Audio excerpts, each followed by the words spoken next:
আপনার দাঁত তো ঠিক আছে, কিন্তু মাড়ি কি দুর্বল হয়ে যাচ্ছে, রক্ত পড়ে, ব্যথা হয়? তাহলে আজকের ভিডিওটি আপনার জন্যই। আসুন জানি কিভাবে ঘরোয়া টিপস মেনে মাড়িকে শক্ত ও সুস্থ রাখা যায়। আমাদের অনেকেই শুধু দাঁতের যত্ন নিই, কিন্তু মাড়িকে অবহেলা করি। অথচ দাঁতের গুঁড়া যদি দুর্বল হয় তাহলে দাঁতও টিকবে না, তাই মাড়ি শক্ত রাখা জরুরি। তাহলে ঘরোয়া টিপসগুলি কি কি? 1 নম্বর, লবণ ও গরম জলের গার্গল। প্রতিদিন সকালে ও রাতে 1 গ্লাস গরম জলে 1 চিমটি লবণ মিশিয়ে কুলকুচি করুন। এটা মাড়ির ইনফেকশন কমায় আর রক্ত চলাচল বাড়িয়ে মাড়িকে করে তুলে শক্ত। 2 নম্বর, গুঁড়ো হলুদ ও সরষের তেল। 1 চিমটি হলুদে কয়েক ফোঁটা সরষের তেল মিশিয়ে মাড়িকে মাসাজ করুন। এতে প্রদাহ কমে এবং মাড়ি হয় আরও টানটান। 3 নম্বর, ভিটামিন সি যুক্ত ফল। কমলা, আমলকি, লেবুর মতো ফল বেশি খান।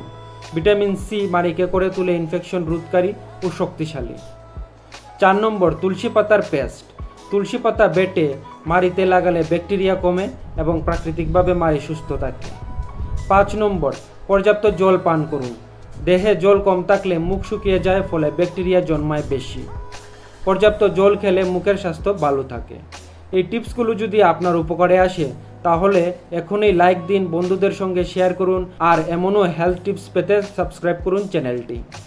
মনে রাখবেন, দাঁতের সৌন্দর্য আসে মাড়ির স্বাস্থ্য থেকে, তাই আজই শুরু করুন যত্ন। দেখা হবে পরের ভিডিওতে। সুস্থ থাকুন, হাসি খুশি থাকুন। ধন্যবাদ।